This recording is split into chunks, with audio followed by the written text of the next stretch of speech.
this lady, Holly Dowling. She is the epitome of light, love, and leadership. And yet, you would never know in a million years what she has gone through to get where she is today.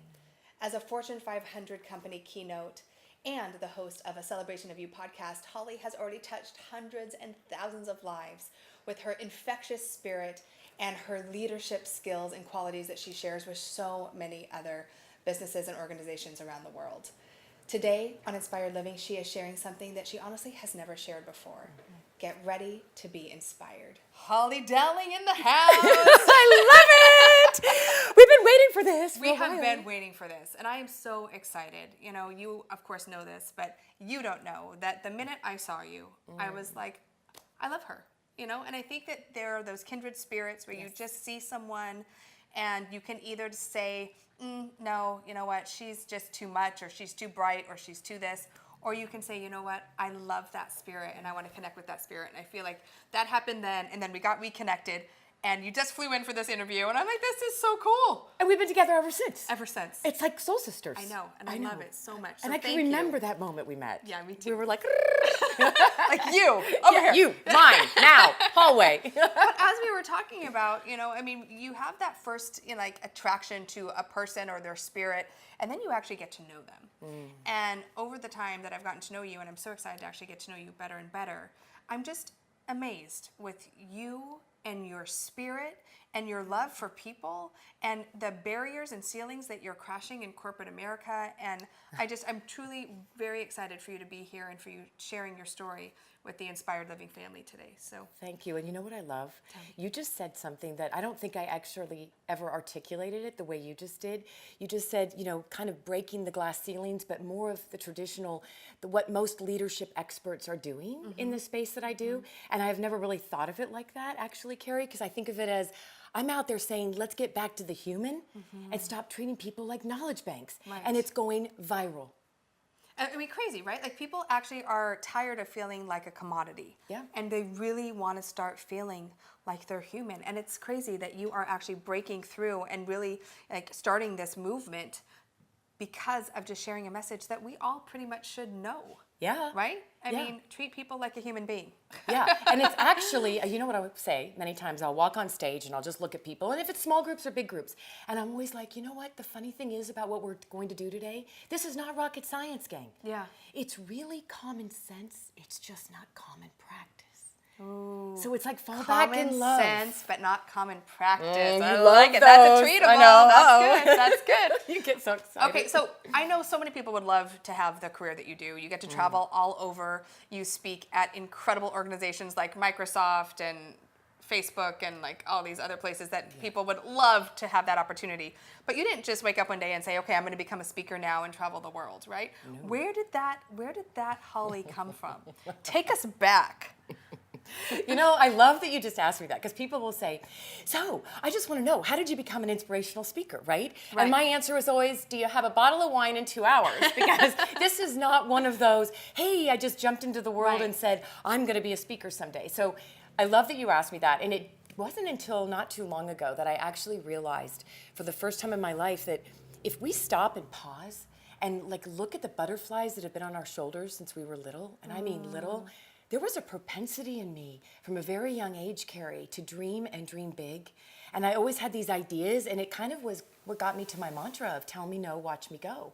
Because I firmly believe... You can't just go right over that, because I love it so much. You're like, tell me no, watch me go. And we're going to talk more about that. But that's a good mantra. I would put that on some T-shirts, coffee cups. Well, actually, girl, it's funny you said that. Somebody finally said to me, have you trademarked that? And I'm like, I better do that, right? You better do that, Yeah, yes. I better do that. Because I didn't realize that, you know, so go back to what you asked. You know, when I was a little girl, I just loved to create businesses and sell things. Yeah. And I mean, I would create businesses in my basement, and some of which... Were they legal? Well, yes, they were. As I say, it's probably like a miracle that some of those businesses, so for example, I like at 6 years old, took all the bath soaps in our house in Pennsylvania, and we didn't have a very big house, you know, small family living on a modest income, and I went around and took all the bath bars of soap and shaved them down, emptied all the baby food jars of my little brother, put him in a shoebox, and I went door to door at 7 in the morning selling soap to the neighbors. Now, what I want you to know is that it didn't end there. I didn't make enough money that I was happy with my sales that day. No one knew I was getting up in the morning to go do this, by the way, on a Saturday Were they morning. wondering where the soap was going? Well, yeah, my parents did ask. And I was like, look what I did. I've made shower soap. That Like is creating, very right? creative. That's, yes. So the scary thing is what happened the next weekend. Do I dare ask? Well, Okay. we have to go there Okay. because it is kind of probably why I'm on stage now, but for good things. Right. So I decided I could make more money because you know how we all think, right? Like, oh, I've got an idea. So I put on a tutu, I grabbed my baton, I grabbed a radio, and I went door to door ringing doorbells saying I could dance for you in your front yard. And deal of the day is 30 minutes for only 50 cents. So here's what happened. I don't remember making a lot of money. But I loved being out there. And I got home and my parents were in their robes. And they were sitting there waiting for me on the couch. Did they know that you had left? No. Oh, gosh, But Holly. the phone started ringing. The neighbors were calling saying, can you please ask your daughter to stop ringing our doorbell and selling us things on early Saturday mornings? Can you please get her off our lawn, please? Yes. And you wonder why you met me. Oh gosh, on Holly, stage. It's so perfect. It's so serendipitous. And that just goes back and just tells you like what type of spirit you were born with, you know, the innovation and creativity. And I just love that you continued to morph into that butterfly, because I think so many of us would say that's not safe, that, you know, it gets shattered and squashed, right? And so that has brought you to where you are today. You're I'm just still seeing the picturing that, I baton know. with the let me dance for you. 30 minutes for 50 cents? That's a whole lot of work, sister. It was a deal. But you know my mantra that you love, tell me no, Yes, watch me go. yes. So go back then. So I'm dating myself a little bit Right. now too, but go back to the Friday nights when it was Love Boat and Fantasy Island. Oh, yeah. Remember that? Yes. Yeah. And I was that little girl, shy still, even though I went door to door, I was shy, a little overweight, and I would sit in the basement and I'd watch those shows. And I dreamed of being Julie. I swear to you, the dream of being Julie and being a cruise director started then. And my mantra happened because come college, I thought I was going to be an attorney. And I hated it. I hated pre-law. And I'm like, I called my dad. I said, I'm quitting college. I hate it. And he's like, you finish it no matter what, Right. basically. You listen, young lady. Yeah, Yes. pretty much. That's all I heard with that beautiful accent of his. And I decided, I figured out how, through hard work, I went to the library in the college. And I went through the backs of travel magazines and wrote down 40 names of cruise ships in the ads in the back. And I called all of them and I said, who do I send a resume to? I'd like to get a job. I ended up mailing 19 resumes and cover letters on hot pink paper in That'll hot get you pink noticed. envelopes. It got me Right. noticed. Yes. And How with, did you know that, though, at that age to do that? I didn't. I just knew that I had asked people. I met with travel agents. So what I want you to know, and I would say this to everybody, because your show is about being inspired. Yes. So for everybody out there that is listening to this, and you get to see Keri and hear about these inspired stories, trust me when I say, people mean well, but had I listened to every person I sought out to say, Yep. hey, travel agent, will you give me 10 minutes so I can learn how to, tell me what Become a advice could cruise- you give a me? cruise director. Yeah. Right. The people would look at me and go, oh, get your head out of the clouds. Right. 10 years waiting list, you have to speak 5 languages. I heard every reason why I could have shut the dream down, and it was like, no. And I ended up feeling like the more I was told no, the more ammunition and fuel I got. Yeah. So I just said, watch me. Yeah. And I Tell wrote me letters. no, watch with me go. That's right. And I got 3 job offers. Come on. It was the hot pink paper. It was. And but I always say it, especially to young people, right? Never rely on a resume. Right. Because I was getting my minor in French. And so when I answered the phone from Kirby Day, who was the guy I ended up working for, he was speaking French from the moment I answered the phone. Ooh. He was testing. He was. Yes. So You're like, bonjour. I know. Bonjour tout le monde. That's all I got. But that was sexy. That alone right there. Yes. But doesn't it sound good? Yeah. It does. So I just have to go back to him for a minute, because I think as young women or young men, you do have these dreams, and people who mean so well say, you know what, honey, like that's not realistic. That's not going to happen. But even then, you had the idea and again the ingenuity to go in and say, where can I do the work? You know, I'm not going to wait for someone to find me. Exactly. I'm going to do the work and try to make this happen on my own. And Holly, I've interviewed a lot of people and I work with hundreds of women. It's rare that someone really has that sort of drive and tenacity to start just sending out resumes and looking through the back of travel magazines. And I love that because that's what makes you who you are, right? It's like you're not born with a success gene. You're not born with extra opportunity. Like you really have to be willing to create it for yourself. And so you were Julie. I really was. You were. In Tahiti, no less. Oh my Lord, it sounds horrible. Wasn't it? Yes. Well, and the best part is I get off a plane, so they literally hired me and were like, how soon can you be here? And I was like, May 17th, I can be there. And I got on a plane, they flew me there. I get off this plane in Papeete, Tahiti, right? And there's this entire group of people waiting to greet me when I step off the plane. But the best part is they're like this. They're looking at me and they're just staring at me, looking at me up and down. And the gentleman that hired me, comes over, gives me a big hug, and he's like, welcome. I'm like, why is everybody staring at me? And he goes, because all they knew is you were the girl from Kansas, and they wondered if you'd look like Dorothy. And they were wearing those red, and he was serious. That's hilarious. Yeah. Right. You kind of have a little resemblance to Dorothy. Well, don't push it. No glitter shoes. No, but they are cute leopard ones, but Yes, you they can't are. see them right now. All right, so fast forward. You get this dream job. Yeah. And then what transpired after that?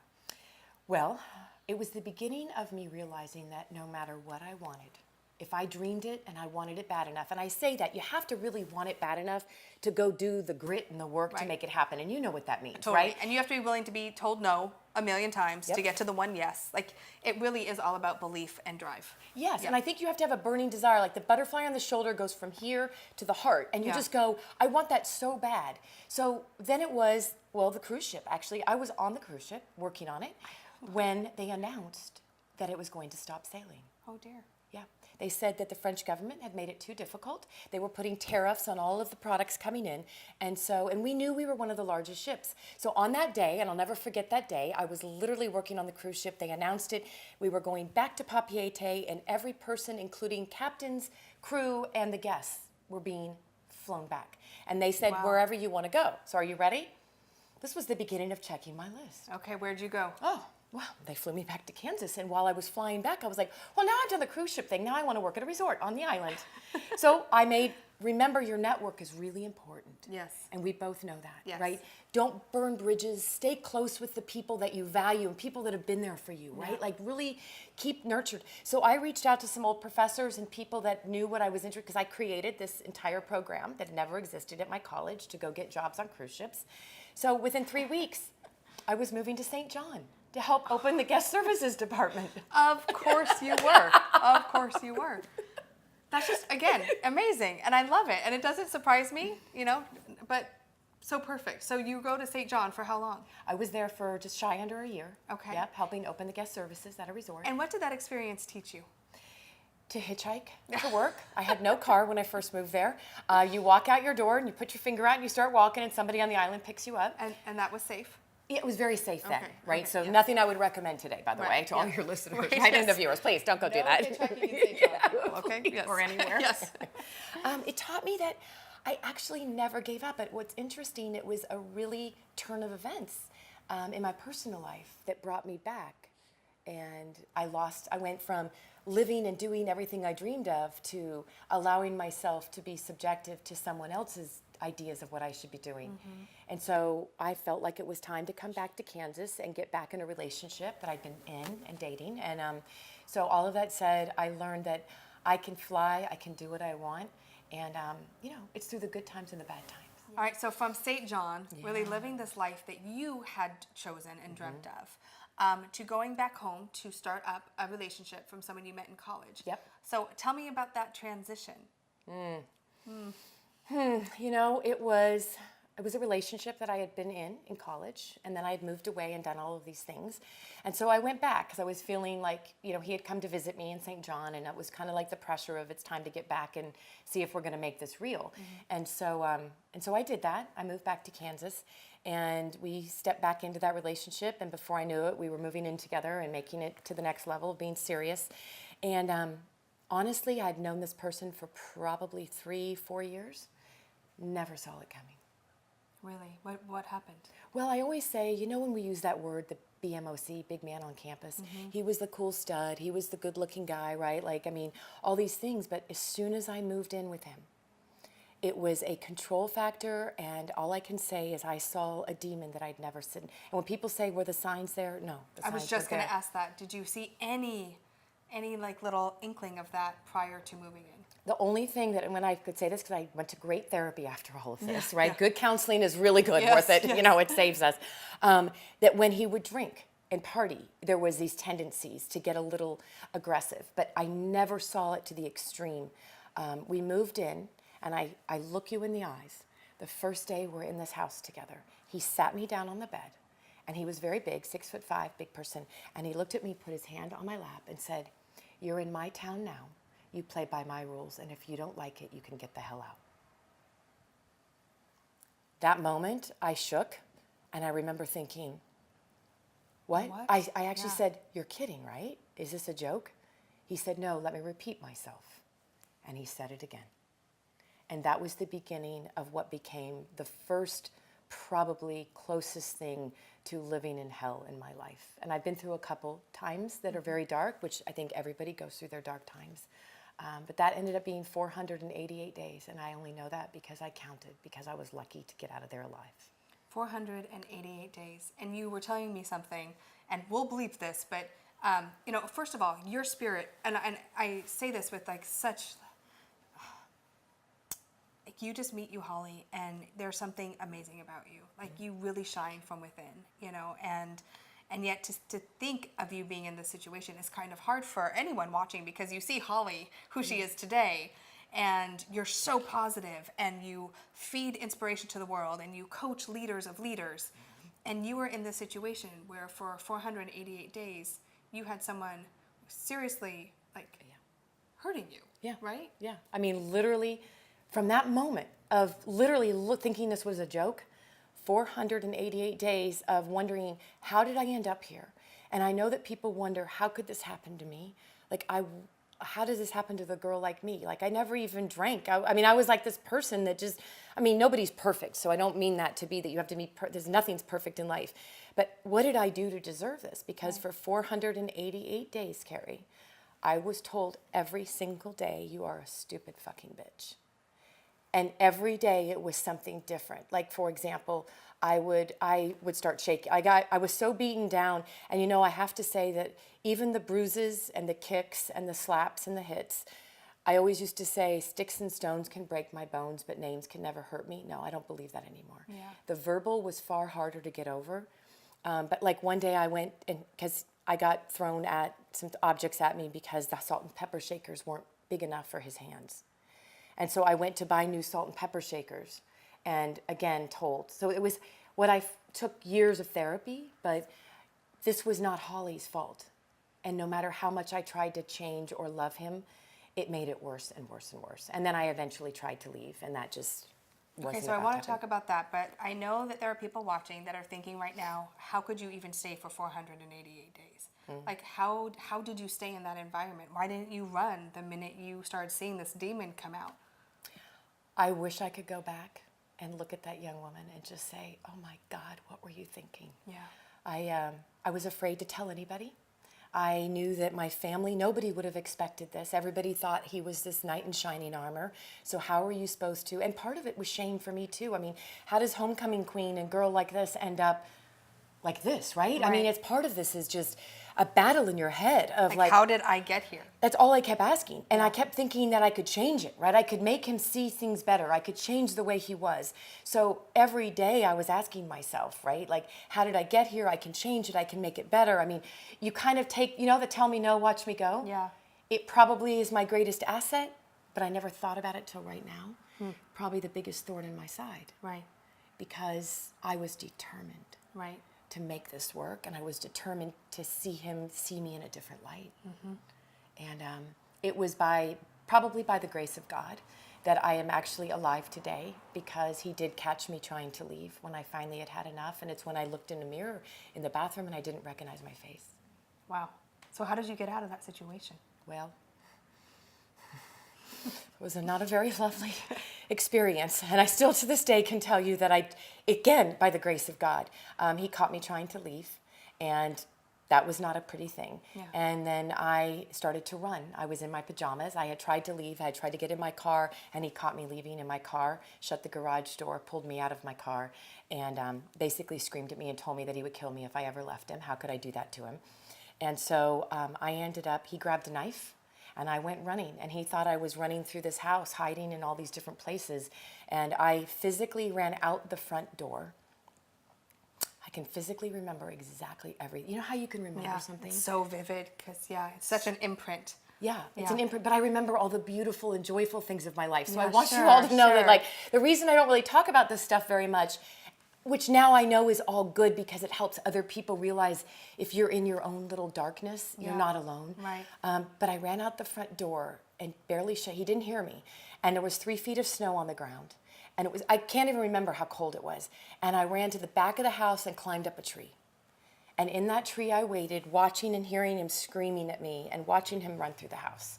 And I waited till he gave up because he looked under beds, he looked everywhere. And you could see it all from the tree. I watched the whole thing from the tree. Wow. I don't know, honestly, how long I was in that tree. Yeah. I know that I was barefoot in my pajamas. In 3 feet of snow. 3 feet of snow. And had he walked out the front door and seen the tracks in the snow, that was my fear. I was just praying, please don't see the snow, because he could see where I walked. And he finally gave up, got in his truck, and left. And when that happened, I waited and I waited to make sure he wasn't doing loops. Right. And I got out of the tree, grabbed my purse, which had my keys in it, barefoot and in my pajamas, got in my car, and I never looked back. And I actually went to the police station because I had already tried to leave before. And so I knew they knew they probably would need to hide me for a few days because he would probably get very violent. Gosh, Holly, again, I'm so sorry you went through that, but I also know it has made you like this woman that you are today, Totally. right? And I think when we think about the Me Too movement and all the women that come out and share their stories, it's taken you a long time to share this story. Yeah. Why is that? Why did you wait so long to share it? Was it the shame? Was it timing? Was it feeling comfortable? Was it getting over it enough that you could come back and share it? Yeah. All 3 of those. Timing, I think that I don't know when it's right for everyone to get, real and tell their story. I mean, we're big believers that your story, when I finally revealed this, I had one big epiphany for myself. When I revealed, I healed even more. But I just want to say that again. When you revealed, you healed. I feel like sometimes we keep things in, and it's like drinking poison every day. Yeah. Right? It like slowly kills our soul. Totally. And when you can start sharing it and helping other people when the time is right for you, right? It does it for me too. Absolutely, it helps you heal. It really does. And so that's just really just a brilliant thing to think about, because we do keep things in so close. Yeah, and I think for all the right reasons, right? Sure, of and course. here's the deal. You asked me, was it shame too? Absolutely. I think there's a part of me, and you have to think about who and what I do, Keri. Right. I have buyers around the world that are booking me out to come speak to their C-suite leaders, right? Why would they want some broken, beat up? That's what I used to think, right? Right. They don't need to know this. It's not relevant to what I do. And yet, so timing, the shame, right? Would people still want me to come speak? Right. What will people think of me? Right. What will Yeah. they think of me? Will it change what they think? Yes. When I finally was ready to do it, and the magazine that was going to do it, they were so excited that they were going to do it in like 3 weeks. The editor contacted me on a Friday and said, we want to go live with this on Monday. And I freaked out. And I was like, I'm not ready. I'm not ready for everybody to know. And I called my brother, who's an actor and has overcome his own, issues with addiction. And he walked me off a ledge and he said, sweetheart, it's time. He said, you will inspire more people by pulling back the layers of the onion. It's time. And you know what, Keri? That's exactly what happened. And when you met me for the first time, that was before I actually opened up. Wow. And yet I always said, right, like I choose to not live in woe is me, it's wow is me. And that's a big deal for me. That is big. Yeah, because I don't want this story to be about, oh, woe is Holly, right? I'm like, I believe in life and I believe in joy and I believe in going after your dreams. But I wouldn't be the person I am if it wasn't for that chapter. Right. And again, everyone sees a successful person at the top of the mountain. And we think, oh my gosh, look at what she does. Look at all the things that you've accomplished. Yeah. And we have to realize that every successful person has a story of adversity in some way, right? And I know this isn't the only one that you have. No. We could be talking for hours. More to come at Brilliant. Yes. But what would you say was your greatest lesson? Was it the healing and sharing of it? What was your greatest takeaway from going through something so difficult? Actually, I can go back to that when I realized, and it took a long time. I'm not going to say this just happened in a couple months, right? through some good therapy, but I realized that no one can hold me down. No one can take the joy away from Holly. And that was a huge thing for me. And even after more ups and downs in life, I firmly believe, and I have to say it like that like no one gets to take and steal my joy.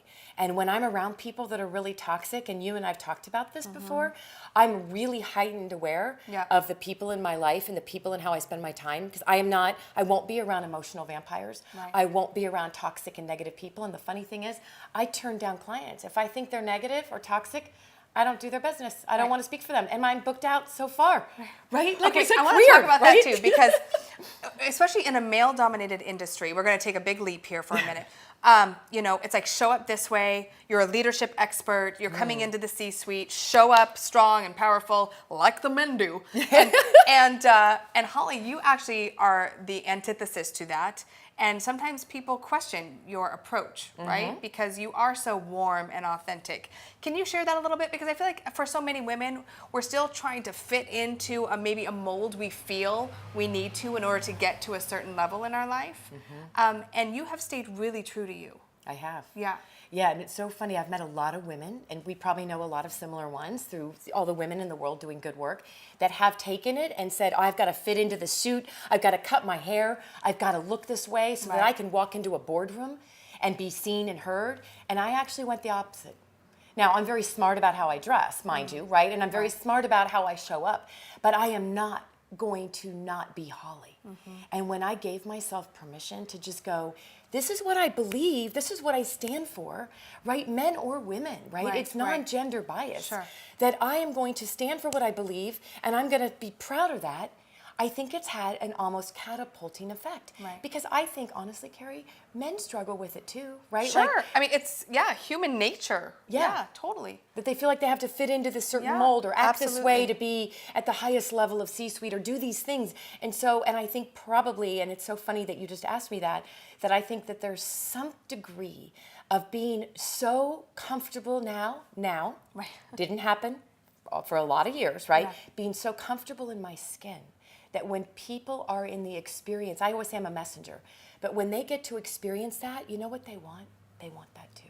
I want to be comfortable in my skin. Yes. Because if you think about the people you love and adore, and look at who you and I are right now, when we look at each other and we look at the people in our lives that we love and adore and respect, it's the people at the end of the day that are so comfortable in their skin. It's true. Yeah. That you go, I respect that and I admire that, and you're not dimming your light so that others can shine. Right. Absolutely. I mean, that's all about inspired living. It's like there's enough for everyone. Yes. And the more you can love everything about you, the times that you said, how did I get here? Yeah. To the times where you're on stage and you're saying, how did I get here? You know? Yeah. I mean, it's loving all of it and understanding that it all had to happen for you to get to this place.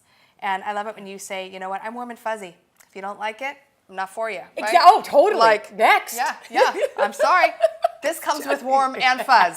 Like it or leave it. And that has happened. Right. I've literally had clients, right? I mean, this is so funny you bring that up. Yeah. So the funny thing is I've actually had clients say, well, we don't want the warm and fuzzy at our big event because we have all these people but we've heard all about you and there's people that have heard you speak, but we just don't want the warm and fuzzy. I go, good, go find somebody else. Right. I come with warm and fuzzy. I do. Right. And actually that's why the clients keep hiring me Right. back, because they don't have a way funny. to get that in their people's hearts and minds. Yeah. So I love that you brought that up, because I'm like, you know what? Forget it then. You don't want me. Go I'm find not for somebody you. else. And you're okay with that. I love it. And that's where, look at that. Ooh, I love That's it. where it really is about owning who you are and not acquiescing or, pulling back because you want to be accepted. And I have to say, Holly, because I work with people on camera and it's all about sharing their message, there is this fear.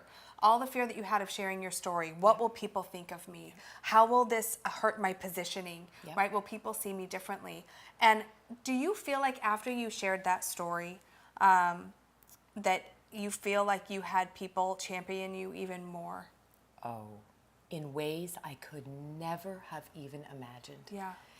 And it's interesting that the way you just articulated that, because I was so afraid of what people would, really finally getting real with myself, Yeah. what's been holding me back, fear of what people would think. Sure. And yet, people came out of the woodwork. Yeah. And it was more like, not only was there more respect, and it wasn't that did I need more respect? No, it was the people that came out and said, I would never have imagined somebody like you. Yeah. And you just gave me hope.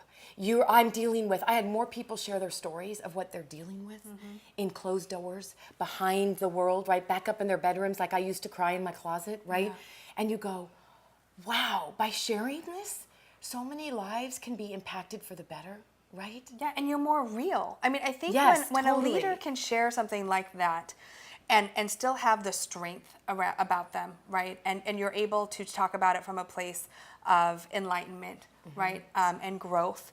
I heard someone the other day say post-traumatic growth opportunity. I'm like, oh my God, I love that so much, love right? that. Because we all have those. And you go from being this really sought after Fortune 500, keynote leadership expert to someone that I can relate to Yes. someone that I can see myself in, to someone who just isn't on stage, but I see myself in you. And I think as women, we need to be able, and I share this so much, the difference between authenticity and transparency. Like you sharing that, you are authentic all the time, but the transparency around that story was a choice when you were ready. Right? Yes. And that is going to give hope and inspiration, Holly, to so many people who are holding in poison, who are still holding on because they're so scared to share, whether it's Me Too or coming out of a financial crisis, whatever it is. We all go through our stuff. And now you're actually flipping that and celebrating more people and sharing more inspiration through a Celebration of You podcast. So I loved being a guest on that. I mean, Yes. you, by the way, as someone who does a lot of hosting, I got to say, girlfrind, you're Oh, good. darling, You're good. you were so cute. You had me thinking about things that no one gets me thinking about. And I had some really big aha moments. So if you haven't checked out Holly's podcast with yours truly as her guest, go check out a Celebration of You podcast. Go actually subscribe to it on iTunes right now. Go do it. Okay. Yeah, don't wait. Don't Do it. wait. Don't And do it. listen to Wait, hers. okay, maybe till after this interview. And then go do it. Okay, but we're still going. We're still going. We don't get to stop yet. No. So tell me about this podcast and why this is a passion project for you. It's just like what we were just talking about, meeting amazing people that have a story. And I have met so many amazing people around the world that when you meet them and you go, you have a story and you've never talked about it? Yeah. And you've overcome what adversity? I mean, some of these stories, Keri, on the show, it's mind-boggling. Because I'm like, sometimes it's just after an event, they'll stand to say thank you and they're crying and they'll be like, today changed my life. And I'm like, okay, good, because I just want to be a messenger and I want you to feel, and they're like, can I just tell you? And they'll shed tears and I'm like, it was the day that I'd heard this story, the one story that changed my life. And I went, I have got to share your story. People in this world need to hear these stories. So I started this show as a complete mission on my heart. Still is. Right. Just Inspired like Living your show. TV. Yes. Just like your show, right? That's why we love each other so much. Exactly. Yes. So amazing stories from overcoming illnesses and sexual abuse and to amazing people that have chosen to do something in this world to make other people's lives better. And there's a story of a woman that had taken her health into her own hands. 8 years it took her, Keri, to get the diagnosis of a really, really rare type of cancer. And when she was a guest on the show, and this is when I say to you, your show is changing lives. And when we get to stay together and encourage each other, that was when I had no idea how many people are listening to the show. I never look at the stats, right? I said to the team, do we have like 10 people listening? And they died laughing. They're like, do you have any idea? And I'm like, well, it doesn't really matter. I'm going to still do it. At least there's one person listening, right? Exactly, Yes, right? yes. I know Keri is, and Allie, and a couple of our friends, right? But it was, I shared her story, and this was 2 years ago. And there was a family in Russia that sits at dinner with their family to listen to this show. And they reached out to her because their child had been misdiagnosed 5 times. And they truly felt that that was the answer. Wow. They got the medical help they needed. They got their child the diagnosis, all because of this woman, Darcy, that was on my show. And I mean, I get goosebumps when I tell you that story. Yeah. Because this is why we do these things. Right. It's not for us. No. It's for everyone else out there. And it's a great reminder how you don't know who and how you're impacting people every day. I think sometimes we want this big platform and we want to inspire lives. We want to speak on big stages. But changing one person's life, changing your neighbor's life, speaking into a friend, sharing a story that you've never shared before with someone that you care about. It is those things that can truly change the trajectory of someone else's life. And I don't think we realize that. I think we're in a social society right now where it's, I have to reach millions, and we definitely hold that vision to inspire as many lives as possible. Absolutely. But that one person's life will never be the same because of that one interview. And you don't know, Holly, the ripple effect that that has on the generations of that family to come. You're right. I never thought about it like that either. I mean, it really is, when you think about like really inspired living. I say when you are inspired, you inspire others. And I just thank you for doing that. And thank you for sharing those stories. And thank you for sharing your story. You are coming to Brilliant. Oh, I am. I am like, we've And I'm got to bringing get a posse. this girl. And I'm not leaving. I'm All right. staying because you have amazing women. I do. I'm inviting myself to stay the whole time. Please, yes. Oh, yeah? We are not kicking you out. Oh, this is not a show and go, kids. What I love about the event, I really hand select, because I can only have 5 speakers. And every year I think about who I want, why I want them, because I want different women in different industries with different stories sharing different success, right? Oh. Tactics and all that. And I knew I wanted to this year. And I also, though, I love hosting it. I love teaching at it, and I love learning. I love being an attendee at my own event and learning from the incredible women. I do, though. I soak it up. My mom comes every year, and she takes copious notes. She's been an entrepreneur for 25 years. I love it. So funny. She's like writing notes every year. She's like, when is it? I can't wait. What are you going to be sharing at Brilliant this year? What can we expect? Well, I will Give us just a little sneak peek. nibble. I don't want everybody to know everything because I've We're told not giving you the full meal, people. Just a little snack. This is a buffet. Do you understand? Yes. Oh my gosh. We've nibbled along this buffet, and Keri and I are saving the big ones, the big kahunas at the end of the buffet. Yes. I'm probably, based on how we go, I will be definitely sharing some of the amazing journeys and going after my dreams, because I think the women in that room are all women that they have it, they just need that extra push of what's it going to take to go make it happen, not just sit back and think about it happening. Right. I'm not a big fan of thinking about things. I am not a big fan. I am a quick start through and through. Yes, you are. And that's why I love you, because of your stories. You're like, oh, I'm going to go, oh, and I'm going to do this and this. and I'm going to launch a new product line, and I'm going to go do this, and then I'm going to start this, but that's why, okay, so perfect example right now. I want everybody to hear this. I'm a big fan of the people you spend the most valuable time with are an indication of who you will become. Amen. And think about us right now. When you are aligned with people that are like valued, and not just values, but energy and synergy and no negativity, right? And we choose joy. Does that mean life is perfect? Heavens no. I have my bad days, but I don't sit around and sulk in them. I figure out what I can do. And what I want to bring to the women at Brilliant is I'm going to share some of the real stories. There's more stories that we didn't even talk about right now. But also about starting businesses. And I started a business that happened by watching the news and seeing an event going to happen in my hometown at the time. And I created an entire business that went global from seeing something that I went, oh, I could start another business. Like fun. Yeah. But isn't that what it is? Yes. If you've got that, you can go make it happen. Yes. And so I'm going to bring a lot of that and some of those tools and techniques and how to not stop yourself, because I think we're really good at getting in our own way. Absolutely. That is for sure. And I think, too, one of the things that we have to remember as entrepreneurs, as visionaries, is that it does require you to continue to strengthen your leadership and CEO muscle. Like Good point. I am always growing into the leader that I want to become, because you're not born with leadership skills. You're not born with the ability to create. You can manifest. You can go to St. John. You can become a cruise director. When everybody tells you can't. Right, when everyone tells you you can't. But I do think it does take constant, not just dumping knowledge, but experiences and people and learning. And I'm so excited for you to share like some of those things too. Like really, when you are looking to build an organization and build a team, what type of leader do you need to become in order to get everyone in line with that vision that you see?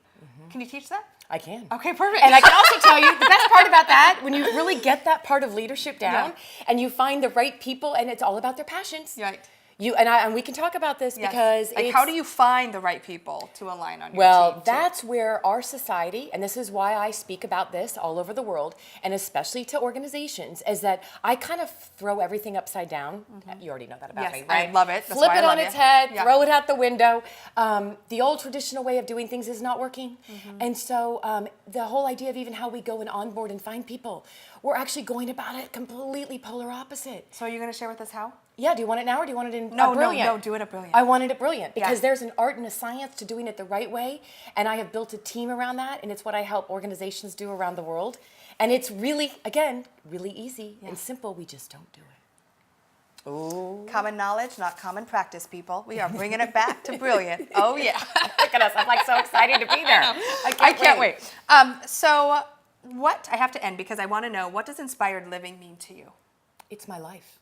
When I met you and I found it, when we had our moment, you in the hallway now, right? And it was just like, Got you. know, yeah, that's like, and then we met, and wait, no, we really have to tell the truth. Let's do. Because it was really good, because it didn't really happen in the hallway, it happened in the girls' bathroom. It did happen in the bathroom. Isn't that where all the good girl stuff happens? It goes down in the bathroom. It does. And I think we were like complimenting each other and like just talk, Oh, like the dress, Right. right? But I just want you all to know that's really what happens. And nobody ever talks about it, but we just did. And so, but at that moment, right? And even back then, and wait, what did you just ask me? I got caught What up in inspired living? Oh, yeah, inspired living. When you told me about inspired living and you told me about your show, but everything you're about, I was like, how have I not known you before? Because if there was a mantra to how I choose to live, choose joy, inspire people, inspired living is stop waiting for the world to hand you something on a silver platter. That's right. Inspired living is finding it from within and exploding it and bringing it out. And to me, my definition of success, Keri, is a really important thing for me. And I would ask every person, do you have your own personal definition of success? Because if you don't, it's time. And I will help you do that at Brilliant. You've got to get clear on your own personal definition of success and stop letting the world should on you. And that's SHOULD. Yes. Just so you know, everybody. Right. Yes, no shooting. Right, no Yes. shooting. And Yes. no shooting on others and no shooting on yourself. Right. Take the time, as you know, how I firmly believe.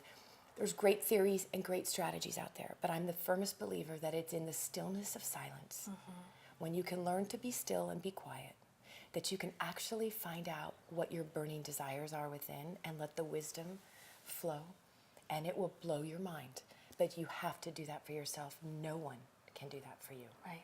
That's inspired living. How's that? Oh, it feels good. Oh my God, It I'm like, is I good. love that I'm you like, asked me that. okay, you're going to be my new commercial. I'll do it. And I just want to go back to that because that's something we talked about too during Get Inspired Week is just the power of being silent, right? We're in a go society. Many of us are moms, we're business owners, we're partners, we're friends, we're men leading organizations and being great fathers. And, at the end of the day, the only thing we have control over is this, right? And our soul connection with God, spirit, universe. And if we are not still and quiet and take time to listen, right? We just become autopilot little like robots, right? And that's not what inspired living is. And so before we wrap, Holly, tell us kind of just a little bit about like your daily routine. How do you make time? Because I know you're traveling everywhere. Like you're a super busy woman. Like what do you do? Like tell us your practice. And I love that because I've just done 4 cities in like 6 days, I think. I don't even know. I mean, I was on the plane today going, hey, I don't have to stay in a hotel tonight. Right. Woo! I mean, that's a blessing, right? Yes. But I do have a very, very strict ritual. And I want you to know is that it's the most important thing for Holly. Nobody gets to interrupt it. And my day, and I would encourage everyone to get a ritual in place for yourself, right? Whatever that looks like. And I don't know what that can look like for you, but for me, every morning, it's 20-20-20. 20 minutes of pure prayer meditation time for me. I spend 20 minutes of complete downloading my favorite devotions, inspirations. I have all these fun little inspiring devotionals that I love to read, and I just kind of go with where my spirit guides me. Yeah. And then 20 minutes, I journal. And then I'm all about physical exercise, but I just want you to know you'll never see me in a gym breaking a sweat and lifting a bunch of weights. Now, my thing is, I like to be... And I was just saying, you look so good. Well, now, darling, it's all depends on the day or Right, the month. yes. But I'm a big being in nature and be by myself. And not every hotel in every city I'm in can be outside, but I will go get into a pool. I like to be in the water. And by the way, I'm not a just so you can all have a visual here, I have my little buoys and my little tools and toys. But I am all about being in the water. That's very much my soul. And I exercise in there, or I go take power walks. Yeah. And that's my thing. 20-20-20. Yep. 2020 vision, but We can do it. 2020, you can do it. You can do it. And start with 7. You know what? Yeah. If you don't have a ritual yet, people look at that and they go, 6 to 8 minutes? How do you do that? Well, it's become such a part of my life that nobody gets to take it away from me. Not even my husband. Love him to pieces, but you don't get a part of that 20 or that 60. Yeah. But I will say, start with 7 minutes. Yeah. Because 7 minutes, that's nothing. Right. Do 7 minutes a day of something for you. And I mean, whatever that is, just do it for you and let the world go away. Yeah. And you'll love it. It'll be your sanctuary. Yeah. I realized lately I keep stacking books. Oh, really? Because I'm really excited That's not going on for the my top. Hollyisms that I got today. Let your light shine. We really are soul sisters. I want you to know, like everything I see and read, I'm like literally a sister from another mister. But I love that line. I'm really starting to take time every day, even if it's 20 minutes, to read something, or else they just start stacking, right? And to breathe. And it's like, how are you feeding your spirit, your soul? How are you getting out of your bubble? You know, I know for me, you know, working from home, having my daughter, like I need to get out. I need to have these times with you and people that I interview. I need to create events and go to events. And so I just really want to encourage you, if you haven't said yes yet to attending Brilliant and showing up and really learning how to scale and grow your business, your life. And it's not about the money. I mean, we teach how to scale to 7 figures and beyond because I believe and we believe that when you make money and you can give money back into the world, that reciprocity at Inspired Living is 10 times what you could ever imagine. And so it's not just about making money and having the bigger home and having the nicer cars and the greater vacations. Nothing's wrong with those things. But well, nothing's wrong. Listen, I'm trying to be clear. They're very nice. Yes. But it's like when you can make money and give it, to me, like that's what Inspired Living is. And if we can create more entrepreneurs that are being able to scale and grow these brilliant brands that are changing lives as well as their own, like that is what I'm here on this earth to do. And I know as my soul sister, you are here to partner with me. And so come to Brilliant. Go to thebrilliantevent.com. Use the code Brilliant100 and you can save $100. The value, I can't even begin to tell you what you're going to take away. You're going to learn from exceptional women leaders, people who have started businesses from the ground up, who speak on Fortune 500 stages, who have been on big screen and small. And I'm going to teach you like a new leadership model and a way to authentically show up on camera so you continue to make the difference in the world that only you can make. So come to Brilliant. Go to thebrilliantevent.com. Holly, cannot wait to see you there. Thank you. This was amazing. I love you. I do you love know you. that? I love do. you. I love you. Look at us. We're like, we would touch faces, but you know. Right, yeah, the lipstick, you know, it might be weird. So thank you so much. Thank you for taking the time to share your story. And thank you for being vulnerable, Holly, and for like letting us breathe in possibility because of your courage and what you're willing to share now. Wait, that was a tweet. Breathe in possibility. Yeah. That is what I want everybody to feel and know. Breathe in possibility. You heard it. Breathe in possibility. And a part of doing that is commenting. I want you to be inspired, but I want you to put that inspiration into action. So please comment on this video. Take a minute and share it with someone because as we were talking about, one person, right? Changing the life, changing the trajectory, the mindset of one person can literally change a tribe, change a family, and change someone's life. So take a moment to share this video. And as always, remember to dream it, live it, and be it. Until next time. Love you. Mwah.